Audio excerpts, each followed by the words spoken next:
What is up, y'all? Today we are making a crawfish trap.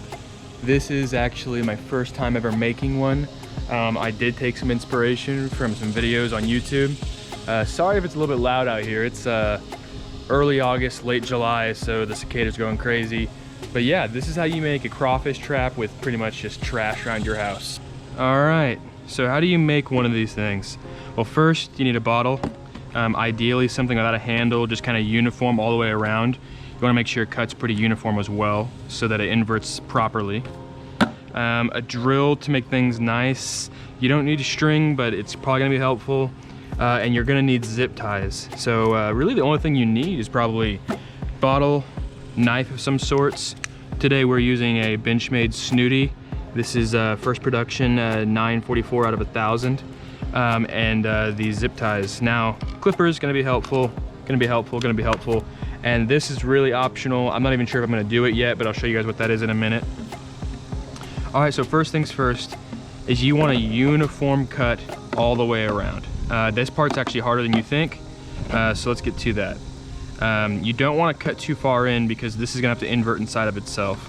So I think I'm gonna cut probably about right here. So just come in and puncture.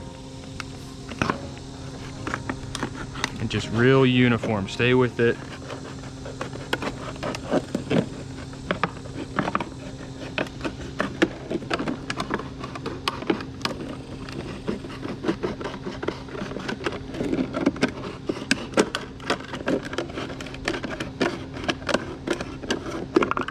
There you go. Still a little bit jagged, but it'll work. Yep, that'll work perfectly. See that right there?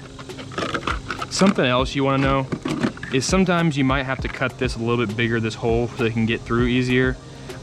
Here in Oklahoma, the crawfish aren't that big, so this will be perfect. I'm happy with this.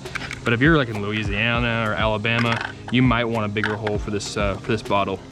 All right, so next thing's next. We're gonna have to drill a couple of holes or cut them so you can do a few zip ties to tie this thing in. I don't want to do too many, but let's get to it.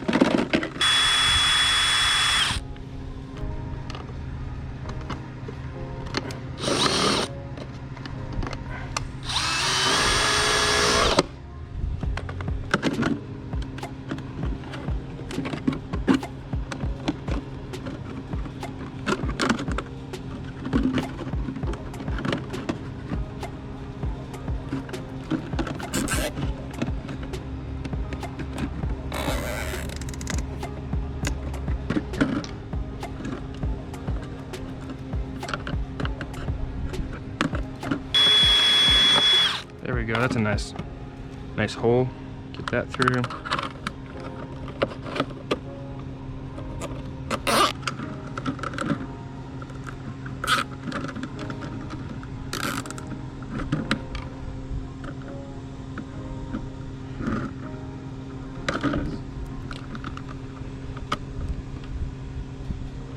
Okay, next thing's next. We're gonna cut one back here, but not too crazy, just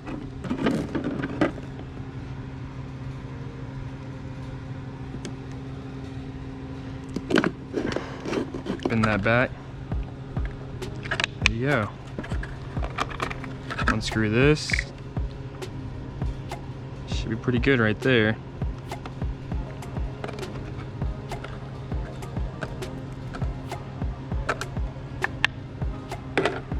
Finally.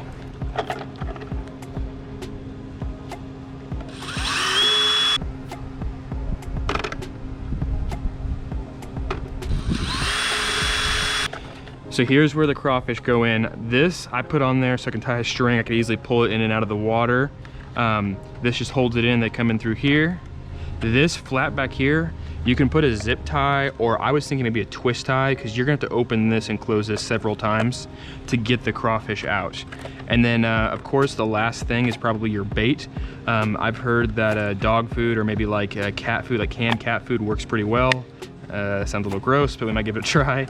And then the only thing to talk about now is a rock. So you're gonna want some kind of, unless you got really slow moving water, you're gonna want some kind of rock to make sure it lays down.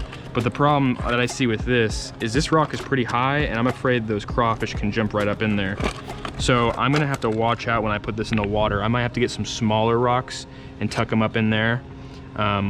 We'll see. A lot of guys just throw a few pebbles in there and call it good. All the water I'm putting this in is pretty slow or non-moving at all.